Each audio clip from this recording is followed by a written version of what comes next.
Hello students, आज हम लोग अपना नया चैप्टर चालू कर रहे हैं और चैप्टर का नाम है मोशन इन स्ट्रेट लाइन। और इस चैप्टर के हम लोग न्यूमेरिकल्स करेंगे। थियोरेटिकल पार्ट्स ऑलरेडी अपलोडेड है नेट आपका यूट्यूब में, तो आप उसको पहले देख लीजिएगा। अगर आपने नहीं देखा है तो आपको न्यूमेरिकल समझने में काफ़ी सारी तकलीफ़ें हो सकती हैं। तो चलिए स्टार्ट करते हैं न्यूमेरिकल का सेक्शन। इस वीडियो में हम लोग टोटल 5 क्वेश्चंस को सॉल्व करेंगे। जैसे स्टार्ट कर रहे हैं हम लोग, जिससे आपको एक ओवरव्यू भी मिल जाए कि हमको न्यूमेरिकल्स को किस पैटर्न में बनाना है। ठीक है, तो चलिए स्टार्ट करते हैं। तो सबसे पहला क्वेश्चन बहुत ही सिंपल सा है।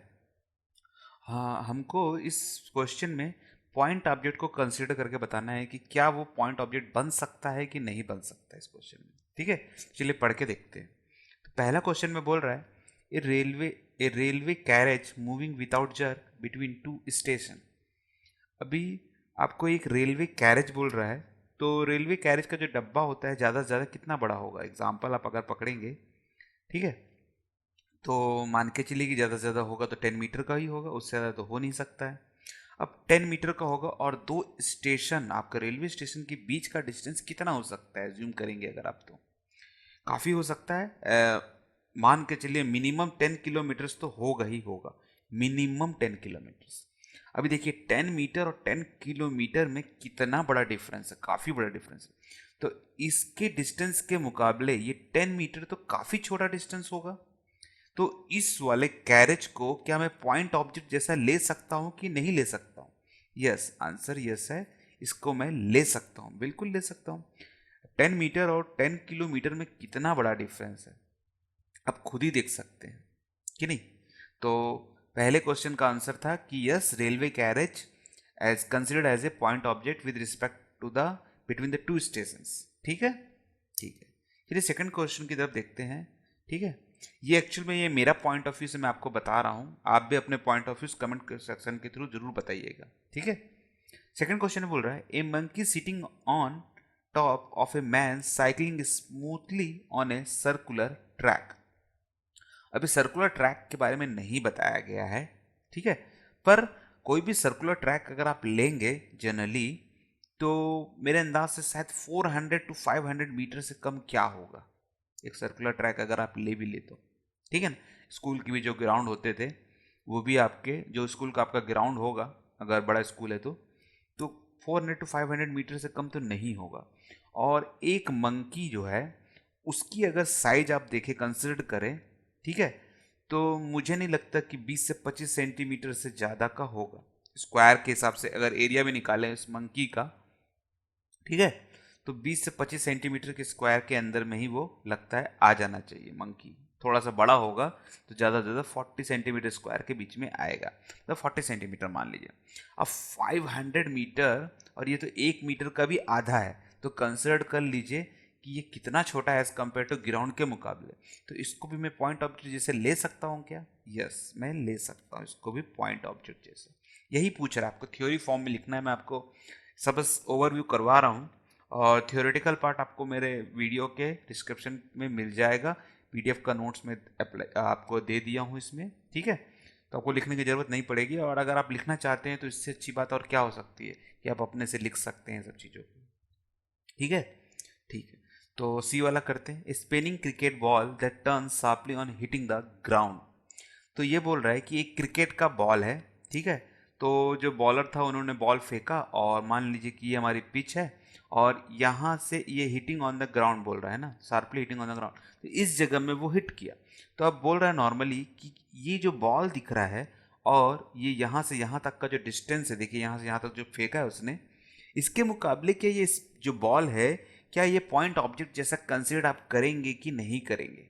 ठीक है, तो नॉर्मली जो आपके क्रिकेट पिच होता है वो 20 टू 25 मीटर के आसपास का होता है जनरली देखा जाए तो। ठीक है, 20 मीटर भी मैंने शायद ज़्यादा ही बता दिया। ठीक है, मेरे क्रिकेट में शायद उतनी नॉलेज उतनी अच्छी नहीं हो सकती है, जिसकी नॉलेज होगी प्लीज़ कमेंट सेक्शन के थ्रू बता सकते हैं। 20 समझ लीजिए, मान लीजिए कि 20 मीटर होगा, और एक बॉल अगर आप लेंगे मीटर के हिसाब से ये है ना, और एक बॉल लेंगे तो ज़्यादा से ज़्यादा मुझे लगता है कि 5 सेंटीमीटर का सर्कल मान सकते हैं आप इसको। तो 5 सेंटीमीटर है और ये 20 मीटर है। ठीक है, तो अब आपको ये डिसाइड करना है कि मैंने जो ऊपर के जो दो रेफरेंस लिए थे इसके मुकाबले क्या ये बॉल इस क्रिकेट पिच के मुकाबले छोटी है कि बड़ी है। ठीक है, तो मेरे अंदाज से तो ये पॉइंट ऑब्जेक्ट जैसा नहीं बनेगा, नॉट ए पॉइंट ऑब्जेक्ट मेरे हिसाब से। ठीक है, क्योंकि ये इतना भी बड़ा नहीं, क्योंकि अगर आप पिच का डिस्टेंस देखेंगे तो एक बॉल को अगर आप देखेंगे तो वो पॉइंट ऑब्जेक्ट जैसा दिखाई नहीं देगा। अगर एक रेत का कंकड़ ले ले तो वो पॉइंट ऑब्जेक्ट जैसे ही है, पर बॉल पॉइंट ऑब्जेक्ट जैसा मेरे को नहीं लगता कि बनने वाला है। एक बंदर को अगर आप साइकिल पे चला के सर्कुलर ट्रैक पे घुमाएंगे और एक कोंटे से देखेंगे तो वो बंदर जरूर एक छोटा सा हिस्सा दिखेगा, एकदम छोटा सा दिखेगा, पर बॉल नहीं दिखने वाला। बॉल तो आपको बड़ा ही दिखने वाला है। तो मेरे अंदाज से ये पॉइंट ऑब्जेक्ट जैसा बिहेव, मतलब पॉइंट ऑब्जेक्ट जैसा कंसिडरेशन नहीं कर सकते। ठीक है, ठीक है, चलिए देखते हैं चौथा। चौथा तो बहुत सिंपल लग रहा है मुझे। A tumbling beaker that has slipped off the edge of a table. मतलब कि आपका एक टेबल है और उस पर एक बीकर रखा होगा, तो उस टेबल के मुकाबले अगर आप देखोगे कि बीकर, तो बीकर तो बहुत बड़ा होता है। कितना भी, अगर छोटा सा डब्बा भी अगर ले लोगे आप, मैं तो बीकर की बात कर रहा हूँ जो कांच का बर्नी उनी रहता है, तो एक छोटा सा डब्बा भी ले लोगे तो आपको काफ़ी बड़ा दिखाई देने वाला है वो, एज कम्पेयर टू टेबल के मुकाबले। तो सिंपल सी बात है कि नॉट ए पॉइंट ऑब्जेक्ट। ठीक है, तो देखिए मैं अच्छे से थ्योरी फॉर्म नहीं लिख रहा हूँ, आपको पीडीएफ नोट्स में थ्योरी अच्छे से मिल जाएगी। ठीक है, मेरा मेन मकसद है कि आपको सारे क्वेश्चंस अच्छे से समझ में आने चाहिए। ठीक है, ठीक है, चलिए चलते हैं अगले क्वेश्चन की तरफ। ओके स्टूडेंट्स, तो ये हमारा सेकंड क्वेश्चन है। बहुत ही सिंपल सा क्वेश्चन लग रहा है भी।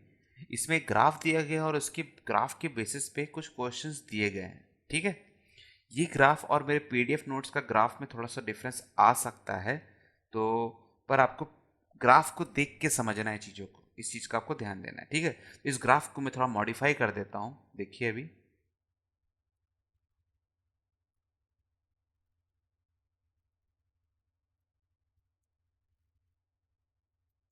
ये लाइनिंग से क्या होता है कि हमें थोड़ा समझने में थोड़ा ज़्यादा इजी हो जाता है। ठीक है, ठीक है।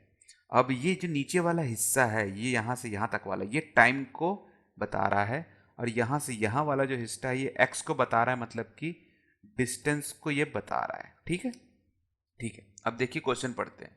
The position time graph of two children A and B, ये ए है और एक ये बी है, returning from their school O to their home P and Q. तो ये ओ जो है वो स्कूल है और पी और क्यू दोनों की होम है।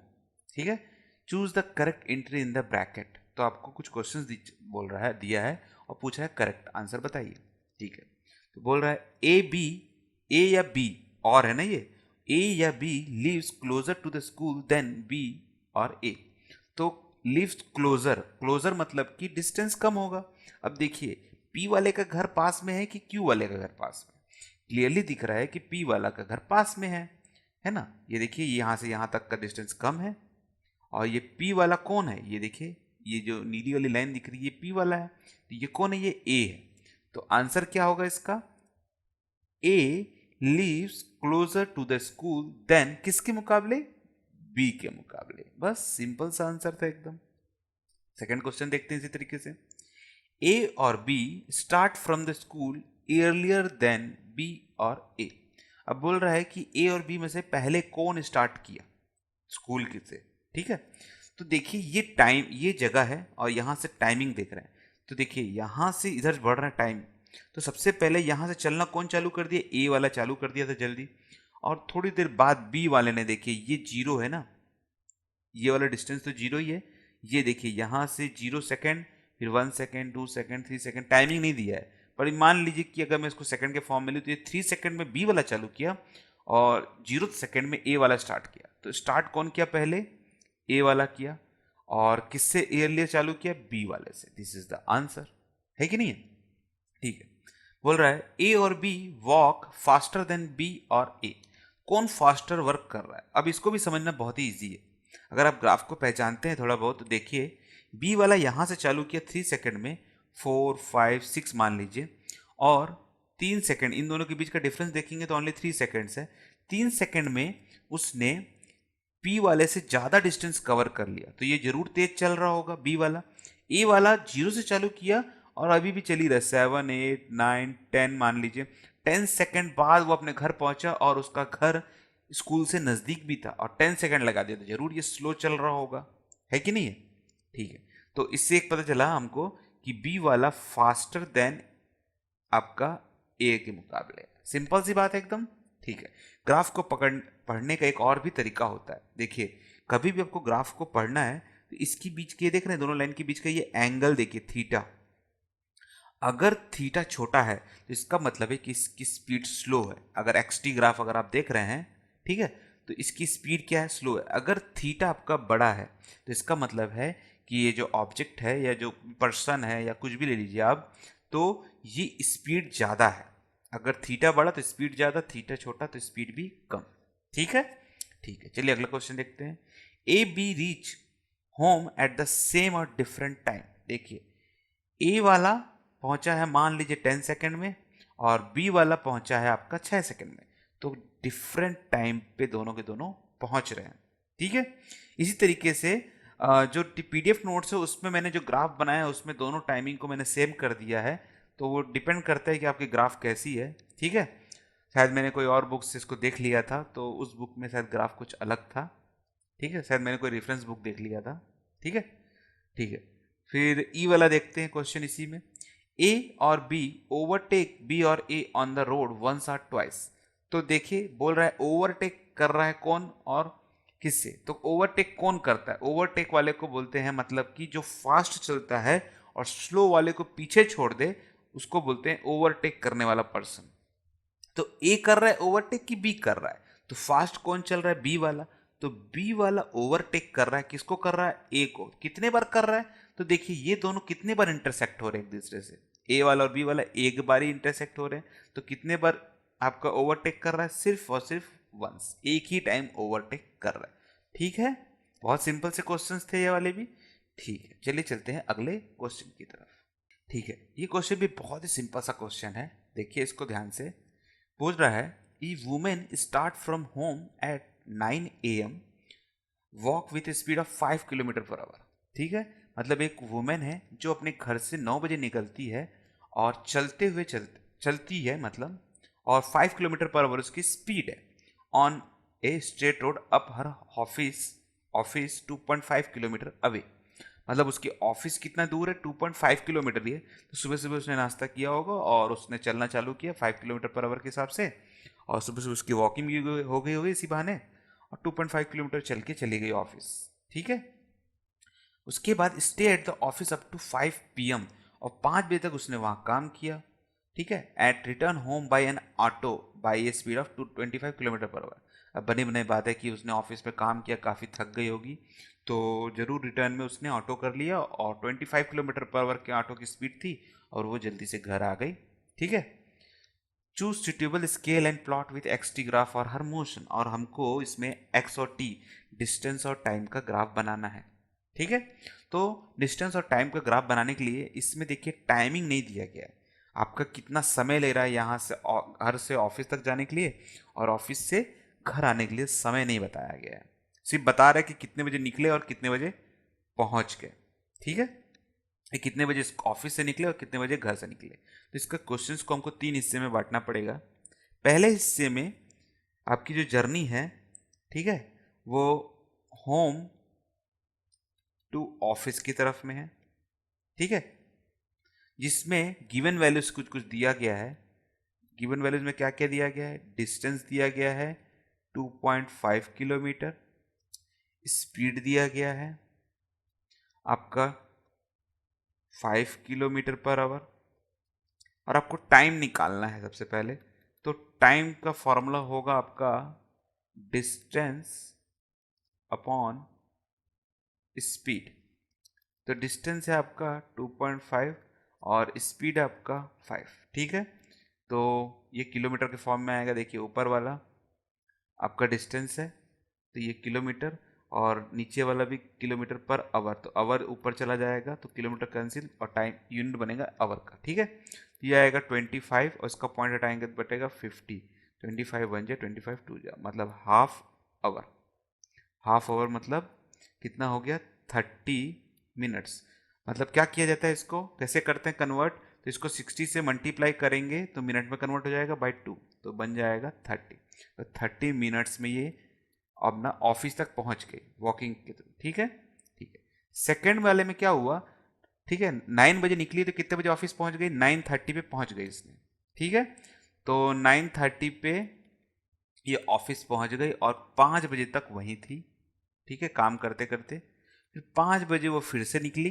ठीक है, और इसमें एक चीज़ याद रखिएगा कि ऑफिस मतलब कि ऑफिस, ये नहीं कि ऊपर जा रहे हैं लिफ्ट से उसको भी टाइम कैलकुलेट कर रहे हैं, वो ऑफिस की डोर तक पहुंच गई, इसको कैलकुलेट कर रहा है बस। ठीक है, तो 5 बजे तक थी और उसके बाद तीसरे पे क्या हुआ कि ऑफिस से जब वो निकली तो उसका डिस्टेंस फिर से सेम था, ऑफिस से घर तक का डिस्टेंस तो बढ़ने वाला नहीं है, तो सेम 2.5 किलोमीटर। सिर्फ स्पीड में चेंज आ गया, तो स्पीड कितना था 25 किलोमीटर पर आवर, और टाइम कितना था, टाइम था आपका डिस्टेंस।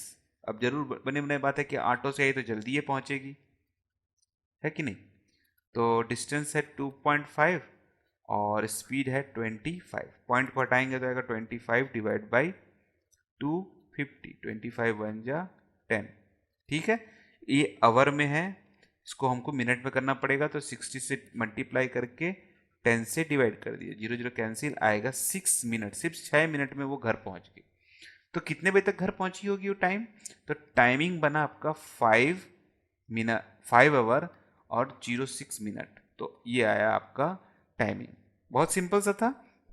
ठीक है, अब इसका हमको एक्सटी ग्राफ भी बनाना है, तो मैं छोटा सा बना रहा हूँ, बड़ा सा आपको मेरे पीडीएफ नोट्स में मिल जाएगा, बस आपको समझाने के लिए मैं ग्राफ बना के बता रहा हूँ, ये इंपॉर्टेंट चीज़ है। ठीक है, ठीक है, देखिए, मान लीजिए कि ये 9 बजे यहाँ से चली है और ये 10 बज रहा है, तो ये हाफ मान लीजिए। ठीक है, फिर मान लीजिए कि ये 1 है, ये 2 है और ये 2.5 है, 2.5 है। ठीक है, ये आपका x है और ये आपका t है। तो देखिए, ये ऑफिस पहुंची है 2.5 किलोमीटर चल के यहाँ से यहाँ तक, जिसको 9:30 बज गया, और ये एकदम स्ट्रेट लाइन पकड़ेंगे। ठीक है, इसमें ऐसा नहीं कि कहीं कम हुआ कहीं ज़्यादा हुआ, स्ट्रेट लाइन पकड़ के चलना है। फिर देखिए यहाँ पे 2.5 किलोमीटर चलने के बाद जब ये ऑफिस पहुंच गई, ठीक है, ये ऑफिस पहुंचने वाला समय है, ऑफिस के बाद ये 5 बजे तक वहीं थी, मान लीजिए कि ये 5 बज रहा है यहाँ, तो 5 बजे तक ये अपनी जगह से हिली नहीं। ठीक है, तो ऑफिस में ही थी, तो ये एक स्ट्रेट लाइन बनेगा, मतलब इसमें कोई चेंज नहीं आएगा, ऑफिस 2.5 किलोमीटर पर था, वहीं के वहीं रुक गई हो, तो जब भी स्ट्रेट लाइन माना जाता है तो इसको हम रेस्ट पोजीशन बोलते हैं। ठीक है, उसके बाद 5 बजा और ये फटाक से क्या हो गया, घर आ गई 5 बजे के बाद में। तो देखिए, इसको 6 मिनट पकड़ लीजिए, तो ये एकदम शार्प लाइन बनेगा ये, और इसको डॉटेड लाइन से आप रिप्रेजेंट कर सकते हैं कि 5 बजे वो ऑफिस में थी और 9:30 बजे ये ऑफिस में पहुंच गई। ठीक है, ये एक रेक्टेंगल बनेगा। तो this is the speed line. ठीक है, 25 किलोमीटर पर आवर का स्पीड है, और ये वाला जो है, ठीक है, ये है आपका 5 किलोमीटर पर आवर की स्पीड। बहुत ही सिंपल सा क्वेश्चन था, आई होप आपको समझ में भी आया होगा। फिर भी कोई डाउट आएगा तो कमेंट सेक्शन में आप जरूर पूछिएगा, बहुत ही सिंपल सा क्वेश्चन है ये। ठीक है, ठीक है, चलिए चलते हैं अगले क्वेश्चन की तरफ। ठीक है, तो ये क्वेश्चन बहुत सिंपल सा क्वेश्चन है और बहुत ही फेमस क्वेश्चन है ये। ठीक है, इसको ध्यान से देखिएगा। तो ये क्वेश्चन है आपका, a drunkard walking in a narrow lane. तो एक ड्रंक मैन था जो एक नैरो लेन पे चल रहा था, उसके बाद एक सीढ़ी आ गया। ठीक है, और 5 step forward and 3 step backward वो हो रहा था, मतलब ड्रंक किया था उसने, तो उसको समझ में नहीं आ रहा था, तो क्या किया उसने, 5 सीढ़ी चढ़ता था और 3 सीढ़ी उतर जाता था।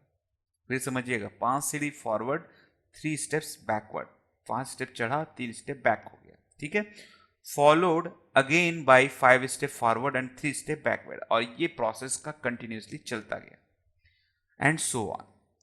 ईच स्टेप इज 1 मीटर, और हर एक स्टेप 1 मीटर का था, और इट रिक्वायर्स 1 सेकेंड, और हर 1 मीटर चलने पे उसको एक सेकेंड का समय लग जाता था। ठीक है, plot the XT graph of this motion, और बोल रहा है कि उसका एक्सटी ग्राफ बना के बताइए, determine graphically and otherwise how long the drunkard takes to fall into a pit. Pit मतलब कि सबसे ऊपरी हिस्से जब तक नहीं पहुंचा। ठीक है, तो जब ऊपरी हिस्से का जो डिस्टेंस है वो उसने दे दिया है, जो है 13 metre total, away from the start, जहां से उसने चालू किया था। एक्सटी ग्राफ पूछ रहा है, तो इसको बनाने का सबसे अच्छा तरीका है कि सबसे पहले आप टेबल बना लीजिए। तो टेबल किसका किसका बनाएंगे, एक्स ऑफ टी का और टाइम का, ठीक है। तो इसको समझिएगा, 5 स्टेप्स उसने आगे बढ़ा, ठीक है। तो सबसे पहले दोनों के दोनों 0 0 पे थे, 5 स्टेप्स आगे बढ़ा जिसमें उसको समय भी लग गया 5 सेकेंड, ठीक है। उसके बाद 3 स्टेप बैक आ गया, तो 5 में से 3 गया तो कितना हुआ, 5 में से 3 गया, ठीक है।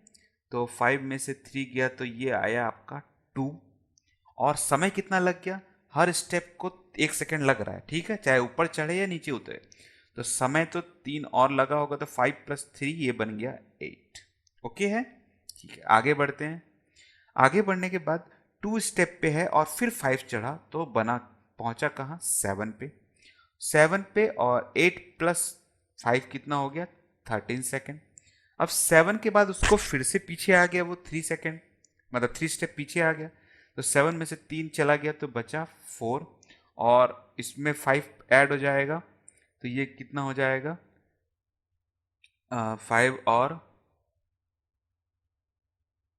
5 स्टेप ना, तो ये हो जाएगा आपका 18, 18 हुआ ना, कि कितना, अच्छा सॉरी सॉरी माय मिस्टेक, ये 7 3 ये माइनस हो रहा है ना, तो 13 और ये 16 होगा, ठीक है, माय मिस्टेक, सॉरी। ये हो गया 16, 3 सेकेंड। फिर 4 + 5, 4 + 5 कितना पहुंचने वाला है, ये 4 + 5 पहुंचने वाला है 9th पोजीशन पे, मतलब 9 मीटर ये चढ़ गया, और 5 ऐड किए तो 16 और 5 21। फिर से इसमें से 3 घटा दीजिए आप, तो 9 में से 3 गया तो बचेगा 6, ठीक है।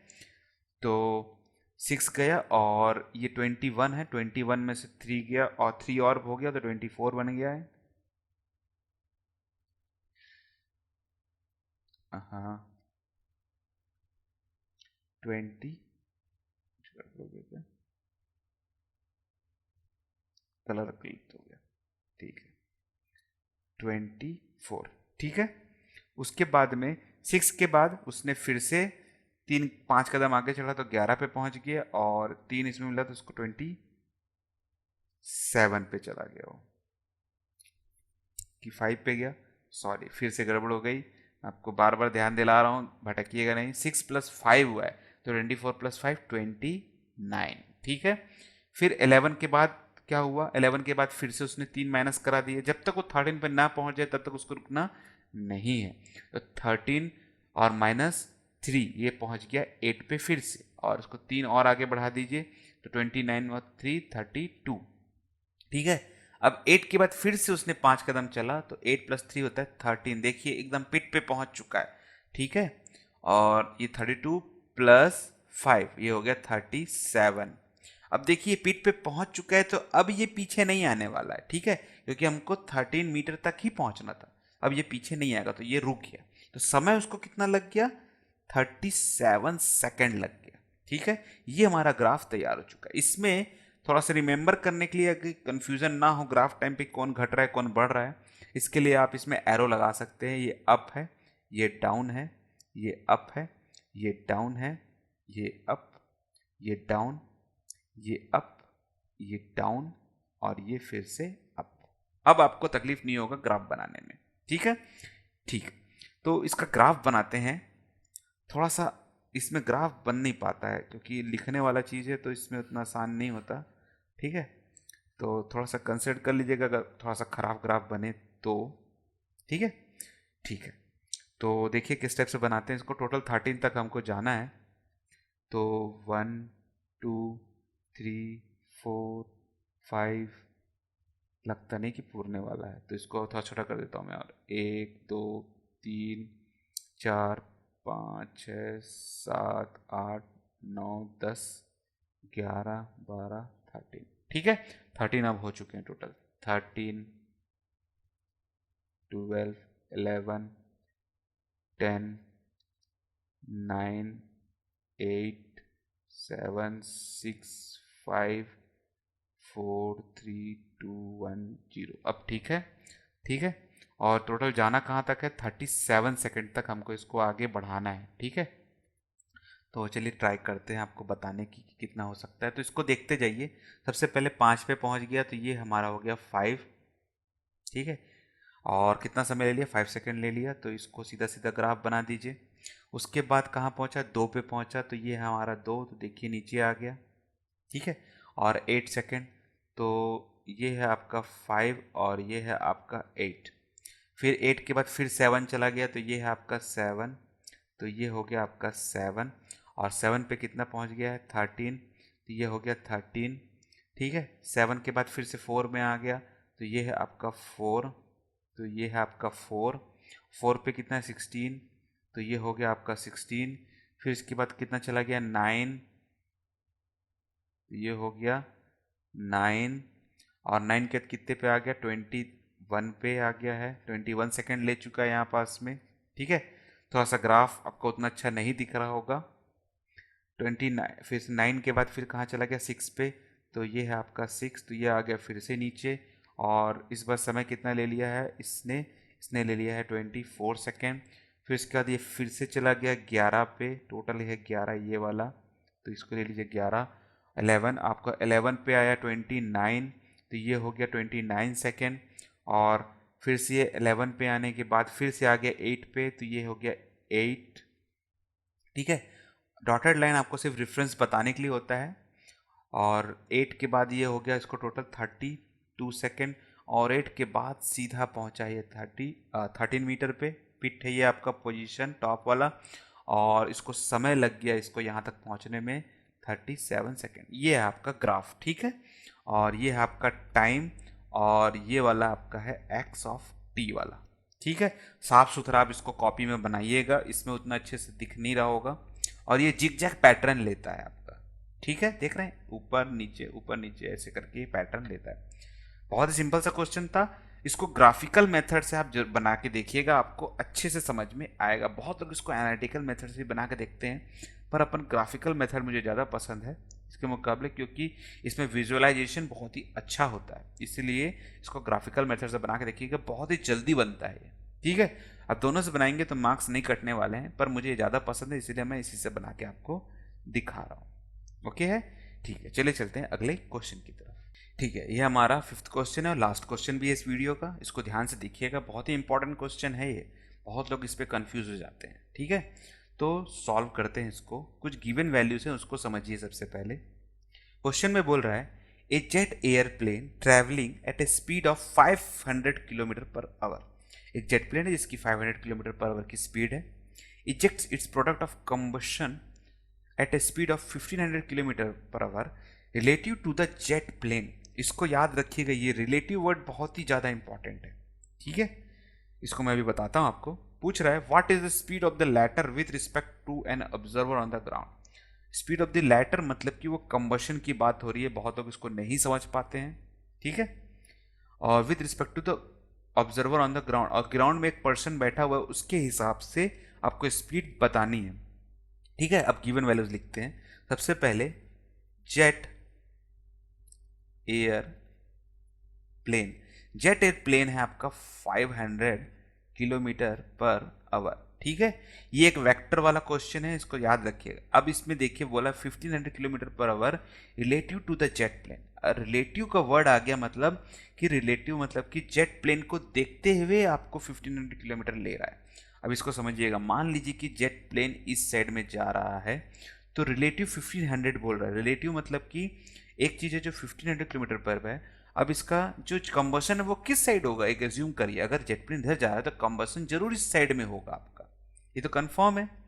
और रिलेटिव बोला मतलब देखिए दोनों अपोजिट डायरेक्शन में जब हो तो हमेशा इसका सम होता है, ठीक है। तो मैं आपको एज्यूम ऐसे ही करवा दे रहा हूँ, आंसर तो बाद में निकाल के तो बताऊंगा। तो अगर ये 500 इधर जा रहा है तो दोनों का सम करना है, देखिए अपोजिट, तो ये कितना होगा जब 1500 बनना है इसको, तो ये बनेगा आपका 1000, तभी तो ये दोनों का सम होता है, ठीक है। जब भी वेक्टर अपोजिट डायरेक्शन में ट्रैवल करते तो हमेशा सम होता है। तो देखिए जेट प्लेन जो हमारा आंसर है लेटर कंबशन का, उसका 1000 आंसर है, और ये हम ऐसे ही निकाल दिए। अब हम इसको क्वेश्चन के थ्रू बना के देखते हैं। तो रिलेटिव वर्ड आया तो इसका आंसर देखिए, जेट एयर का अगर वैल्यू लिखेंगे तो इसको V1 ले लीजिएगा, ठीक है। और रिलेटिव स्पीड जो लिखेंगे, तो रिलेटिव स्पीड किसके मुकाबले लिख रहे हैं? जेट प्लेन के मुकाबले लिख रहे हैं, किसके? कंबशन पे। तो जिसके लिए लिख रहे हैं वो लिखेंगे पहले v(2), और किससे रिलेट कर रहे हैं? जेट प्लेन से, तो लिखेंगे 1, और इसको लिखते हैं 1500 किलोमीटर पर आवर। ठीक है, अब देखिए ये रिलेटिव वर्ड है और इसमें से हमको एक को पॉजिटिव लेना पड़ेगा, ये 1500। तो हम जेट प्लेन वाली इस डायरेक्शन को अगर पॉजिटिव ले लें तो ये वाली जो डायरेक्शन हमको मिलने वाली है, ठीक है, ये हमको क्या मिलेगी? नेगेटिव मिलने वाली है। कंफर्म है ये तो, कि नहीं कंफर्म है? कंफर्म है। ठीक है, तो ये आपको नेगेटिव मिलने वाली है आंसर में, और ये आपको 500 पॉजिटिव के फॉर्म में मिलने वाला। तो अगर ये पॉजिटिव है एक चीज, ठीक है, तो रिलेटिव भी आपका जो निकल के आएगा वो नेगेटिव निकल के आने वाला है। अभी देखिए कैसे निकल के आएगा, तो इसको समझिएगा आंसर को आप बहुत अच्छे से। तो एक देखिए v21 को हम क्या लिखते हैं? v2 माइनस v1 लिखेंगे और आएगा 1500 किलोमीटर पर आवर। देखिए बहुत लोग इसको v21 लिखते हैं, बहुत लोग इसको v2 माइनस v1 लिखते हैं। ठीक है, अभी v2 माइनस v1 नाउ कर रहा हूं मैं, ये आएगा आपका -1500 किलोमीटर पर आवर। v2 आपको चाहिए, v1 आपको गिवन दिया है, तो v2 माइनस v1 कितना दिया गया है? 500, और ये आएगा -1500 किलोमीटर पर आवर। ठीक है, तो v2, अब ये 500 उधर जाएगा तो क्या हो जाएगा? प्लस हो जाएगा, तो 1500 प्लस 500, और आंसर आएगा -1000 किलोमीटर पर आवर। देखिए जो हम लोग यहाँ बनाए थे वही आया हमारा आंसर, वो भी माइनस में। क्यों? क्योंकि ये ऑपोजिट डायरेक्शन है, नेगेटिव से इंडिकेट ऑपोजिट डायरेक्शन। ओके है, ठीक है। अभी इस क्वेश्चन को देखिए, बहुत लोग के माइंड में ये भी आता है कि सर आपने जेट प्लेन को पॉजिटिव ले लिया, मैं चाहता हूं कि आप जेट प्लेन को नेगेटिव ले लीजिए डायरेक्शन, और कंबशन को पॉजिटिव ले लीजिए आप। तो देखिए पॉजिटिव आ भी रहा है कि नहीं आ रहा है कि नहीं है? ठीक है, तो हम ऐसा भी करके देख लेते हैं। तो ऐसा करने से क्या होगा? ये बड़ी वैल्यू आ गई आपकी काफ़ी। ठीक है, तो अभी देखिए इसको क्या करते हैं हम लोग, v2 माइनस v1, ठीक है, और देखिए v1 को नेगेटिव ले लिया मैंने, तो v2 और v1 नेगेटिव है, मतलब -500। ठीक है, और इसमें कंपैरिजन करेंगे तो v2 माइनस v1 में v2 बड़ा है और पॉजिटिव है, v1 नेगेटिव है, छोटा है, तो इन दोनों का जो कॉम्बिनेशन आएगा, डिफरेंस जो आएगा आपका, वो जरूर पॉजिटिव आने वाला है, क्योंकि बड़ी वैल्यू अगर पॉजिटिव है तो इसका डिफरेंस भी पॉजिटिव आता है। अगर छोटी वैल्यू पॉजिटिव है तो इसका डिफरेंस नेगेटिव में आता है, इसीलिए यहाँ पास में मैंने नेगेटिव लिया था। ठीक है, तो इस पे हमने जेट प्लेन को पॉजिटिव लिया और इस पे हम लोग जेट प्लेन को नेगेटिव ले रहे हैं। ठीक है, और ये आएगा आपका 1500। तो आंसर देखिए, ये माइनस माइनस प्लस हो गया 500, और ये हो गया 1500, और v2 आएगा आपका 1500 माइनस 500, आंसर आएगा 1000 किलोमीटर पर आवर। और पॉजिटिव में आंसर आया। पॉजिटिव में क्यों आया? क्योंकि हमने जेट प्लेन को नेगेटिव कंसिडर कर लिया था, तो अगर ये नेगेटिव है तो जेट प्लेन कंबशन आपका पॉजिटिव में आने वाला है, और हमारा आंसर पॉजिटिव में आया।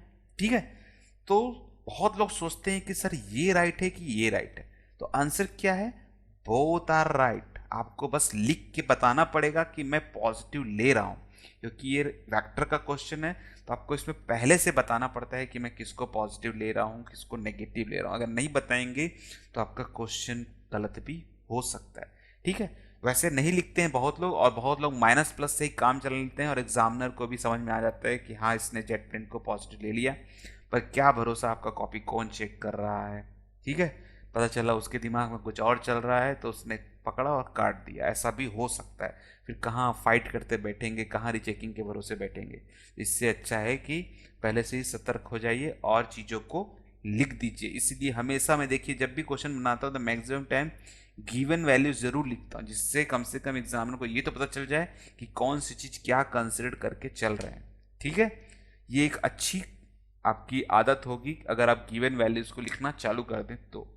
मैक्सिमम क्वेश्चन में आप गिवन वैल्यूज जरूर लिखिए। देखिए कुछ क्वेश्चंस में मैंने जैसे यहाँ पास में भी देखिए नहीं लिखा हूँ भले, पर अगर आप मेरे नोट्स देखेंगे तो उसमें आपको जरूर गिवन वैल्यूज़ मिलेगा। देखिए यहाँ भी मैंने गिवन वैल्यूज़ लिख दिया है। मैक्सिमम क्वेश्चन में देखिए इसमें तो कुछ लिखने लायक था ही नहीं, और इसमें भी कुछ गिवन लिखने लायक था नहीं। ठीक है, ठीक है। तो आई होप आपको ये पांचों के पांचों क्वेश्चन अब अच्छे से समझ में आ गए होंगे। अगर उसके अलावा भी मन में कोई डाउट आएगा तो कमेंट सेक्शन आप ही के लिए है। विदाउट एनी हेजिटेशन आप कमेंट सेक्शन में पूछ लीजिएगा। ठीक है, ठीक है। फिर इस वीडियो को यहीं क्लोज करते हैं। आई होप आपको ये वीडियो पसंद आया होगा। पसंद आया है तो इसे लाइक और शेयर जरूर कर दीजिएगा, और अभी तक हमारे चैनल से आप नहीं जुड़े हैं तो सब्सक्राइब करना बिल्कुल भी ना भूलिएगा। Thank you for joining this video. आपका दिन शुभ रहे। मिलते हैं नेक्स्ट वीडियो में।